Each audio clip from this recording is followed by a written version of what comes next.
다니엘은 뜻을 정하여 왕의 음식과 그가 마시는 포도주로 자기를 더럽히지 아니하리라 하고 자기를 더럽히지 아니하도록 환관장에게 구하니 하나님이 다니엘로 하여금 환관장에게 은혜와 긍휼을 얻게 하신지라. 아멘. 제가 한 번 더 말씀 봉독해 읽어드리겠습니다. 다니엘은 뜻을 정하여 왕의 음식과 그가 마시는 포도주로 자기를 더럽히지 아니하리라 하고 자기를 더럽히지 아니하도록 환관장에게 구하니 하나님이 다니엘로 하여금 환관장에게 은혜와 긍휼을 얻게 하신지라. 아멘, 아멘. 자, 다자를 보시죠. 선택과 결단으로 믿음을 보이라 라는 제목으로 우리 하나님의 말씀 선포합니다. 선택과 결단으로 믿음을 보이라 라는 제목으로 하나님의 말씀 듣겠습니다. 여러분들 혹시 불의 전차라는 영화를 보셨을까요? 불의 전차. 보셨을 것 같아요. 혹시 못 보셨더라도 제목 정도는 다 들어들 보셨을 것 같아요. 에릭 리들이라는 사람의 실화를 바탕으로 만들어진 영화죠. 에릭 리들의 이야기를 잠깐 소개해 드리면요. 에릭 리들은요, 영국 선교사님의 자녀로 중국 천진에서 출생을 했습니다. 그는 어려서부터 이제 아버지를 따라 중국 전역을 여행하면서 먼 거리를 걷고 달리는 게 일상이었다 그래요. 그래서 그런지 어린 시절부터 육상에, 달리기에 탁월한 재능을 보였는데요. 그는 대학에 입학한 뒤에 본격적으로 육상 선수로 활동을 시작을 합니다. 그리고 1924년에요. 파리 올림픽에 국가대표 육상 선수로 출전을 하게 되는데요. 그는 강력한 금메달 후보였어요. 그런데 그가 올림픽에 출전하기 위해 이제 파리로 가는데 가는 날 배 안에서 100m 경기가 주일에 있다라는 사실을 알게 됩니다. 에릭은 그 사실을 알고는 너무나 이제 황당한 말을 했죠. 저는 주일에는 경기를 뛰지 않겠습니다. 주일은 예배를 드려야 합니다. 그러면서 이 주일에 있는 경기 출전을 거부해요. 여러분 솔직히 마음으로 한번 대답을 해보셔요. 여러분 이해가 되시나요? 아니 국가대표가 그것도 올림픽에 나가서 경기가 주일에 있다고 나는 경기에 뛰지 않겠다. 이해가 되실까요? 당연히 난리가 났죠. 감독도 동료들도 모두 에릭을 말립니다. 언론이 이 사실을 알고는요, 편협하다고, 옹졸하다고, 그리고 조국의 명예를 더럽혔다고 에릭을 비난합니다. 당연한 반응이었겠죠. 여러분 어떤 생각이 드시나요? 그냥 우리 생각입니다. 그 당시 어땠는지는 잘 모르지만 아니 아침 일찍 예배를 드리고 경기에 나갈 수는 없었을까? 아니면 경기가 끝나고 저녁 때 예배 모임이 있는 교회를 좀 찾아가면 되지 않았을까? 이도저도 다 안 되는 상황이라면 혼자 주일 아침에 일찍이 일어나 말씀 보고 기도하고 하나님을 예배하면 되지 않았을까? 설령 이 모든 것들을 할 수 있는 상황이 아니었다 하더라도 아니 지가 그럴 거면 올림픽에 나가질 말든가 아니면 국가대표 자리를 내놓든가 그랬어야 하지 않나? 꼭 이렇게 해야만 하나님을 제대로 믿는 건가? 여러분 그런 생각 안 드세요? 당연히 주일은 하나님께 예배를 드리는 날이 맞지만 아니 국가대표가 그것도 올림픽에 나가서 주일에 경기가 있다고 경기를 포기한다는 게 여러분 이게 맞는 건가요? 차라리 100m 이 경기에서 당당히 우승을 하고 금메달을 목에 걸고 하나님께 영광을 돌립니다. 여러분 이렇게 말하는 게 더 합당하지 않을까요? 이런 의구심이 드는 거죠. 여러분 에릭 리들의 이야기를 들으면서 마음 가운데 역시 대단한 믿음이구나. 본받을 만한 신앙이야. 그런 생각이 드실까요? 솔직히 합리적이지도 않고 상식적이지도 않고 납득이 되지도 않고 이해도 되지도 않고 보통 여러분 에릭 리들의 이야기를 말하면요. 믿음과 신앙을 지킨 사람, 우리가 본받고 따라가야 될 사람으로 묘사가 돼요. 다들 그렇게 말을 해요. 그런데 솔직히 정말 까놓고 말해서 오늘 우리 시대에는 더 이상 이런 이야기가 감동이 되지 않는 것 같아 드리는 말씀인 거죠. 여러분 물론 에릭은요. 자신의 주 종목인 100m 경기는 뛰지 않았지만 200m 경기에서 동메달 그리고 전혀 가능성이 없던 400m를 세계 신기록을 기록하며 금메달을 땄니다. 여러분 단거리 선수가요. 200m, 400m 잘하지 못해요. 보통. 그 당시 언론 기사를 보면요. 400m를 100m처럼 뛰었다 그래요. 에릭은 인터뷰에서 처음 200m는 제 힘으로 최선을 다해 뛰었고 나머지 200m는 전적으로 주님의 도우심으로 뛰었다. 이렇게 인터뷰를 하더라고요. 결승 테이프를 그가 끊고 이 쓰러진 에릭의 손바닥에 쪽지가 하나 쥐어져 있었다고 그래요. 담당 안마사, 에릭의 담당 안마사가 경기 전에 쥐어준 건데 나를 존중히 여기는 자를 내가 존중히 여기리라 이 사무엘상 말씀을 손에 쥐고 뛰었다 그러더라고요. 이 부분에서 좀 감동이 되실까요? 여러분 어떨까요? 제가 왜 이 말씀을 드리냐면요. 꼭 이래야만 했을까? 과연 이렇게만 하는 것이 지혜로운 처사였을까? 하는 거예요.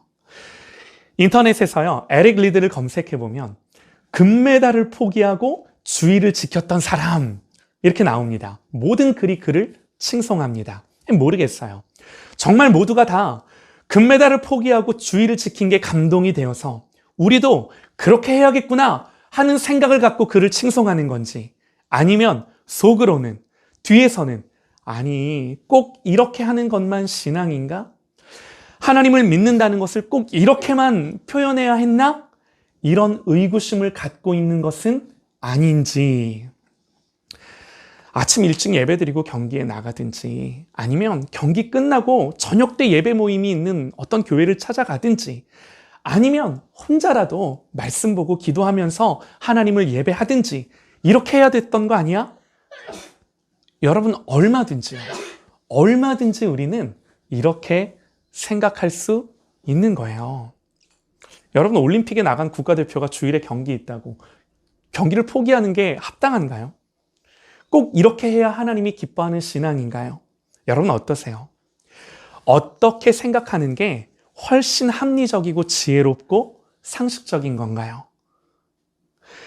주의를 지키기 위해서 금메달을 포기하고 언론과 온 국민에게 욕을 먹어도 예배를 지키는 것이 옳은 일이기에 나도 반드시 그렇게 해야겠다. 여러분 그런 생각이 드실까요? 만약에요 여러분 우리가 에릭 리들이 옳다라고 생각을 한다면 이게 그리스도인으로서 맞는 거야. 우리가 정말로 그렇게 생각을 한다면 그러면서 그를 칭송하고 그를 칭찬한다면 여러분 우리도 그렇게 해야만 합니다. 생각은 이렇게 하면서 행동은 그렇게 하지 못한다면 그건요 자기 자신을 속이는 거고 신앙의 양심을 거스르는 거죠. 자, 여러분 잠시 에릭 리들에 대한 생각과 판단을 좀 유보하고요. 오늘 말씀을 봤으면 좋겠는데요. 오늘 말씀에서요. 다니엘은 뜻을 정하여 왕의 음식과 그가 마시는 포도주로 자기를 더럽히지 아니하리라 하고 자기를 더럽히지 아니하도록 환관장에게 구하니 그럽니다. 오늘 말씀은요. 다니엘이 왕이 주는 음식을 거절했던 유명한 이야기입니다. 여러분 어떤 생각이 드시나요? 저는요. 이 본문을 대하면서 아니 포로로 끌려간 마당에 뭘 먹고 안 먹고가 뭐가 그렇게 중요했을까 하는 생각이 들더라고요. 제가 왜 이런 생각을 하냐면요. 이미 다니엘과 그 친구들은 보세요. 바벨론이 주는 옷을 입고 그들의 교육을 받고 그들의 가르침을 배우고 따르고 그들의 문화를 배우고 이미 원하든 원치 않든 그들의 삶의 방식대로 살고 있고 앞으로도 계속 살아가야 합니다. 바벨론이 이들에게 이런 편의를 제공하는 건요, 다른 이유가 아니에요. 느부갓네살 왕 앞에 세우기 위해 왕이 주는 음식을 자기들을 더럽힐까 봐 음식을 먹지 않는다? 이들이 이렇게 고백을 하는데요. 그렇다 한들 여러분 율법의 엄격한 잣대에서 보면요, 이들은 이미 정결할 수가 없어요.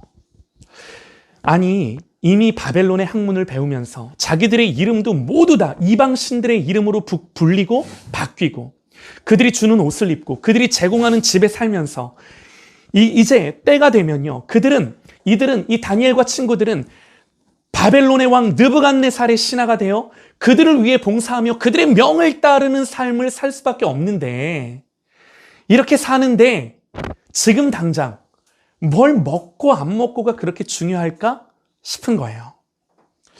보세요. 나는 이미 버스에 올라타서 그 버스의 노선대로 가고 있는데 나 혼자 가기 싫다고 한 걸음 버스 안에서 뒷걸음질 한다고 안 가지는 게 아니다라는 거예요. 그럴 수는 없는 거죠. 다니엘은요, 뜻을 정하여 결단하여 왕의 음식과 그가 마시는 포도주로 자기를 더럽히지 않겠다 그럽니다.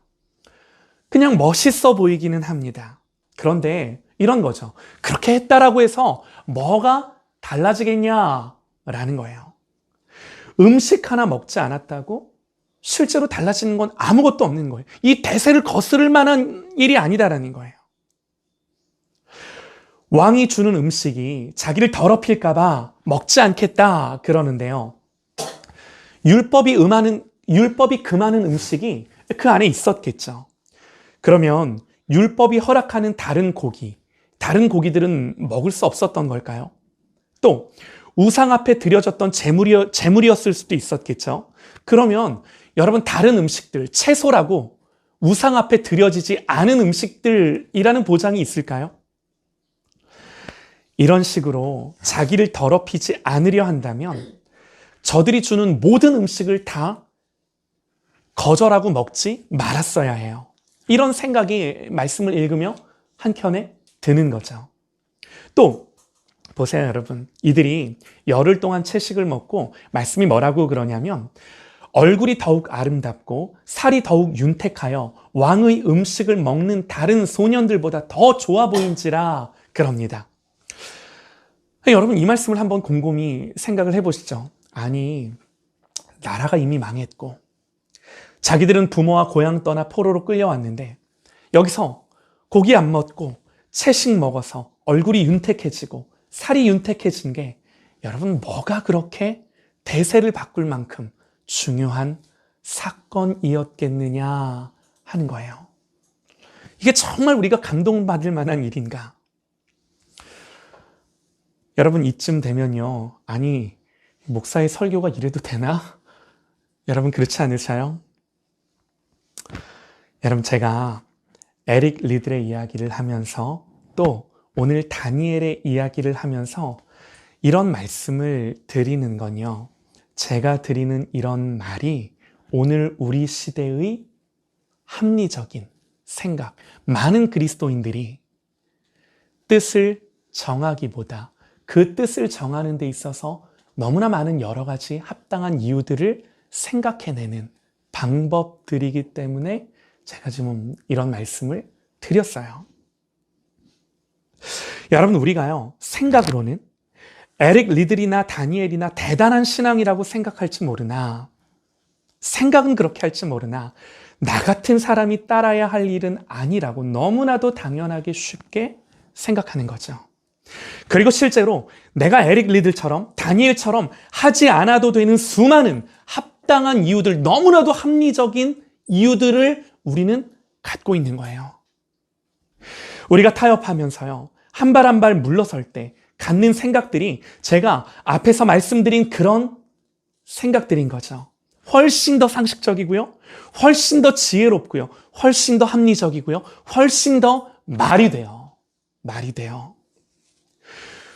우리의 기준에서요, 에릭 리들이 무모했다면 다니엘은요, 더 무모하고요. 그가 한 행동은 목숨을 건 행동들이었고요. 굳이 그럴 필요가 있었는가? 그다지 큰 의미를 부여하지 않아도 되는 사소한 행동들이었던 거죠. 아니, 이렇게 된 마당에 뭘 먹든 뭘 먹지 않든 그게 대세와 판도에 뭐 그리 영향을 주는 건가? 다니엘이 뜻을 정했다는 사실에 그다지 큰 신앙의 부담을 갖지 않아도 되는 너무나도 합당한 이유들을 갖고 사는 시대가 돼버린 거예요. 여러분, 그렇지 않나요?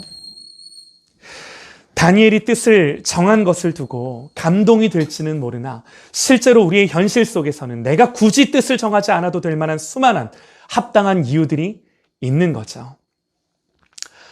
사랑하는 여러분, 이 시점에서요, 우리는 예수님의 말씀을 그대로 한번 들어보기를 원하는데요. 누가복음 9장을 보면요, 예수님을 따르겠다고 찾아온 사람들이 있었습니다. 세 사람이 등장을 합니다. 예수님을 따르기로 결단하고 주님께 나와요. 잘한 거죠. 그런데 이런 기특한 자들을 보면서 예수님의 말씀과 태도가 좀 의아합니다. 말씀을 보면요, 길 가실 때에 어떤 사람이 여짜오되 어디로 가시든지 나는 따르리이다. 자, 이렇게 이 사람이 말하자 예수님이 이 사람에게 뭐라고 대답을 하셨을까요? 예수께서 이르시되 여우도 굴이 있고 공중의 새도 집이 있으되 인자는 머리 둘 곳이 없다 하시고, 나를 따르겠다고? 야, 너 지금 나 따라오겠다고? 다시 한번 생각해봐. 오늘 우리식으로 표현을 하면요, 야, 너 생각 잘해. 너 노숙자 될 거야. 그런 거예요. 두 번째 사람도요, 예수님을 따르겠다라고 말하면서 방금 아버지가 세상을 떠났는데 얼른 돌아가서 내가 이 장례만 치르고 나서 주님을 따르겠습니다. 여러분, 예수님 그에게 뭐라고 말씀을 하셨는지 아세요? 이르시되 죽은 자들은 죽은 자들로 장사하게 하고 너는 가서 하나님의 나라를 전파하라 하시고. 세 번째 사람도요, 예수님을 따르겠습니다. 그러나 먼저 집에 들려서 나의 가족들과 작별하고 주님을 쫓겠습니다. 예수님 뭐라고 그러는지 아세요? 말씀을 읽어드릴게요. 또 다른 사람이 이르되 주여 내가 주를 따르겠나이다마는 나로 먼저 내 가족들을 작별하게 허락하소서. 예수님 뭐라고 그러셨을까요? 예수께서 이르시되 손에 쟁기를 잡고 뒤를 돌아보는 자는 하나님의 나라에 합당하지 아니하니라 하시니라. 말씀 그대로요. 노숙자가 되어라. 아버지의 장례는 다른 이들에게 맡겨라. 작별 인사 하지 마라. 이 말씀들을 보면 예수님 자기를 따르겠다라고 자원하며 따라왔던 자들을 말리시며, 야, 나 따라오지 마. 니들 나 따르지 못해. 나 따라오지 말라고 저들을 말리시는 것 같아요. 돌아가라고 말씀하시는 것 같아요. 여러분, 이뿐만이 아닙니다. 많은 무리들이 예수님을 쫓아오는데 갑자기 예수님이 뒤를 돌아 그들을 보시면서 이렇게 말씀을 하세요. 수많은 무리가 함께 갈새 예수께서 돌이키사 이르시되 무릇 내게 오는 자가 자기 부모와 형제와 자매와 더욱이 자기 목숨까지 미워하지 아니하면 능히 내 제자가 되지 못하고, 누구든지 자기 십자가를 지고 나를 따르지 않는 자도 능히 내 제자가 되지 못하리라. 그래도 좋은 마음으로 예수님을 환영하며 예수님을 따르는 많은 무리들을, 여러분 이런 무리들이 있으면 얼마나 좋겠습니까? 그런데 갑자기 뒤를 돌아보시며 그들을 향하여 찬물을 끼얹고 쫓아내세요. 따르지 못하게 하세요. 한 번은요, 부자 청년이 예수님을 찾아옵니다. 부자 청년이 예수님께 물어요. 내가 어떻게 해야 영생을 얻을 수 있겠습니까? 참 예수님을 찾아와 이렇게 묻는다라는 것만으로도 잘한 거죠. 예수님 뭐라고 말씀하세요? 그에게 가서 내게 있는 것을 다 팔아 가난한 자들에게 주라. 그리하면 하늘에서 보화가 내게 있으리라. 그리고 와서 나를 따르라 하시니 그 사람이 재물이 많은 고로 이 말씀을 인하여 슬픈 기색을 띠고 근심하여 가니라. 사랑하는 여러분, 예수님의 이런 말씀이 우리의 귀에, 우리의 마음에 어떻게들 들리실까요?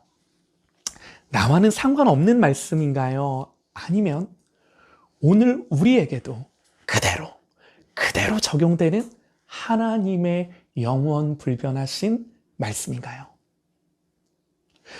예수님의 제자가 되기 위해 가족들을 미워하고 가진 모든 것들을 다 포기해야 한다면 여러분 어떤 마음이 드시겠습니까? 그 당시 이 말씀을 내가 예수님을 따르겠습니다 말하는데 예수님 나에게 이런 말씀을 하신다면 아이고야, 쫓아갈 수가 있었을까요? 솔직히. 여러분, 우리는요, 교회를 다니지만 이런 진실을 마주하고 싶어 하지는 않습니다. 우리는요, 얼마든지 이 말씀들을 합리화하고 오늘 우리 시대에 맞게 해석해서 별 불편함이 없이 그다지 부담을 갖지 않아도 얼마든지 교회를 다니며 예수님을 따른다라고 생각할 수 있는 말씀으로 전부 해석하고 바꿔서 믿고 따라가려 하는 거죠. 여러분, 저라고 안 그럴까요? 저도 그렇습니다. 여러분, 예수님이 부자 청년에게 가진 것을 다 팔아서 가난한 자들에게 주라고, 여러분, 이 말씀을 누가 받을 수 있을까요? 그런데 예수님이 그렇게 말씀하신 이유가 뭘까요? 예수님의 의도가 뭘까요? 여러분, 다시 한번 말씀을 잘 한번 들어보세요. 가서 내게 있는 것을 다 팔아 가난한 자들에게 주라. 그리하면 하늘에서 보화가 내게 있으리라. 여러분, 예수님의 마음이 어떤 마음이었나요? 부자 청년을 다 발가벗겨서 가난하게 하셔서 거지로 내몰아서 거리로 내몰자는 게 예수님의 계획이셨을까요? 아니죠. 하늘의 보화를 너에게 주고 싶다. 그러기 위해서 네가 이 땅의 재물이 아니라 나를 쫓아와야 돼. 말씀을 해주신 거예요. 예수님 부자 청년에게 물으신 거예요. 네가 이 재물과 나를 두고 두 주인을 섬길 수는 없는데 나를 선택할 수 있겠니? 나만 너의 주인이 될 수 있겠니? 내가 너에게 정말 하늘의 보화, 이 땅의 보화가 아니라 하늘의 보화를 주는 자가 맞니? 그래서 예수가 너에게 정말 가치 있니? 그렇다면 선택해라. 그렇다면 결정해라. 예수님 천국을 비유로 이런 말씀을 하신 적이 있습니다. 천국은 어떤 곳이냐? 천국은 하늘의 진리는 마치 밭에 감추인 보화와 같으니 사람이 이를 발견한 후 다시 숨겨두고 기뻐하며 돌아가서 자기의 모든 소유를 다 팔아 그 밭이 숨겨진 그 밭을 사느니라. 천국은 이와 같다. 또 천국은 마치 좋은 진주를 구하는 장사와 같으니 극히 값진 진주 하나를 발견함에 가서 자기의 모든 소유를 다 팔아 그 진주를 사느니라. 정말로 예수가 모든 것을 다 팔아서라도 그 하나를 얻기 위해 너에게 정말로 가치 있는 분이니? 성경이 묻는 거죠. 예수가 정말로 가치 있다면 나의 모든 소유를 다 팔아서라도 가져야 하는 그런 분인가? 여러분, 성경은 우리에게 그 사실을 묻고 있는 거예요. 예수가 우리에게 그렇지 않으면 절대로 예수를 쫓을 수 없다라고 성경이 우리에게 말씀하는 겁니다.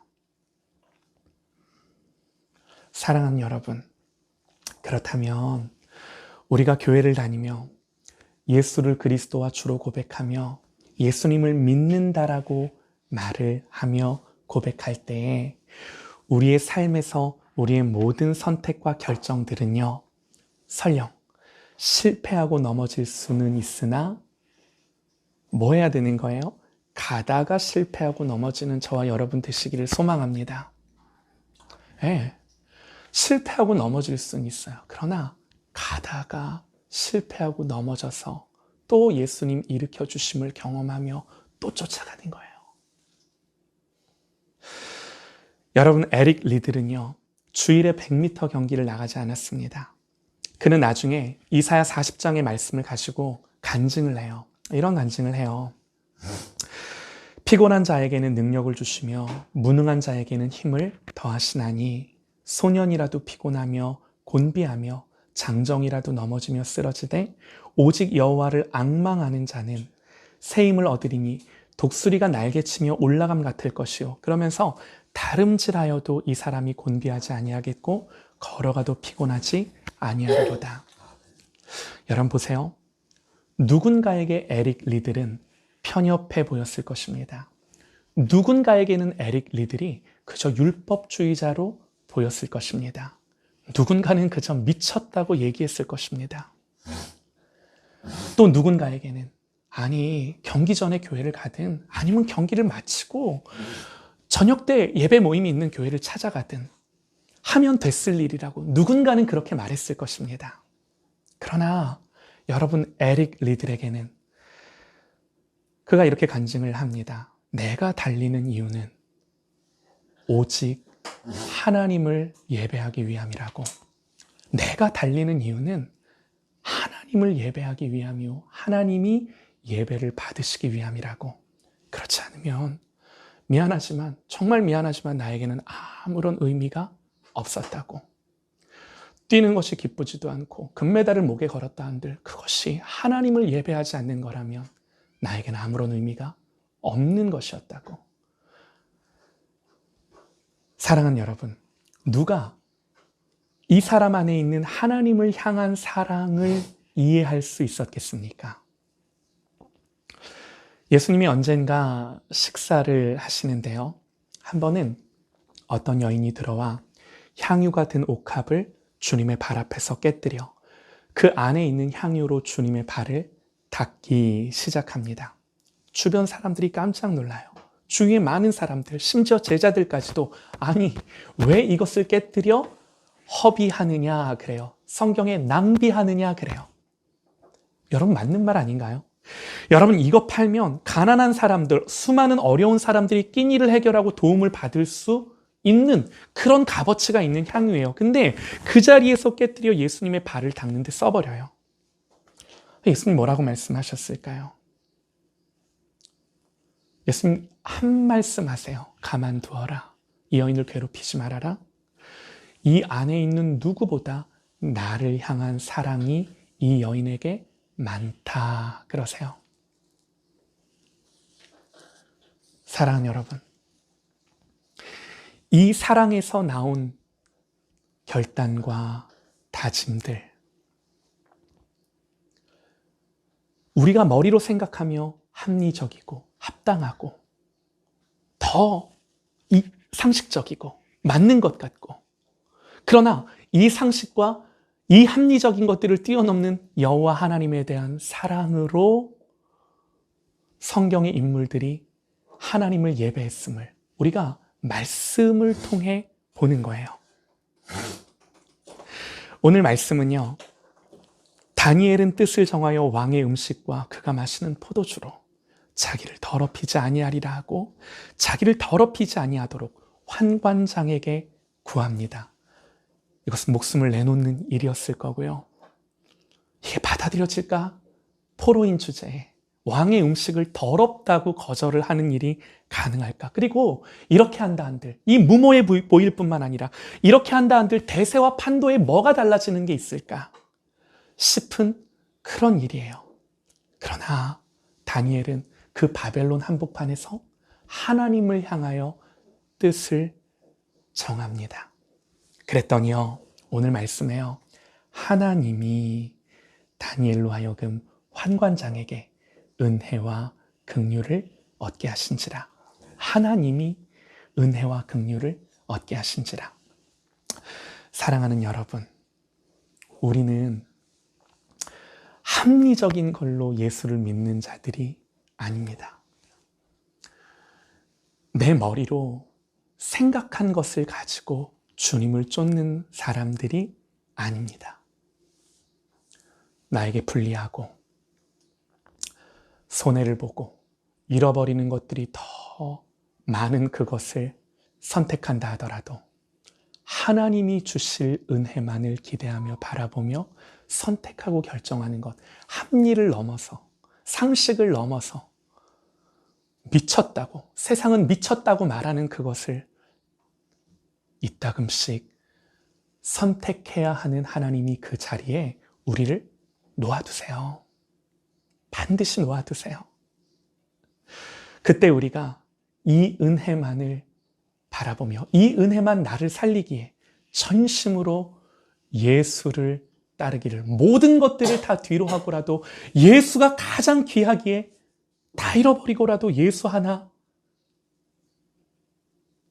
쥐는 거죠. 예수만 따르기로 결정하는 거죠. 사랑하는 여러분, 예수를 이렇게 가치 있게 선명하게 보는 저와 여러분 되시기를 간절히 소망합니다. 아멘.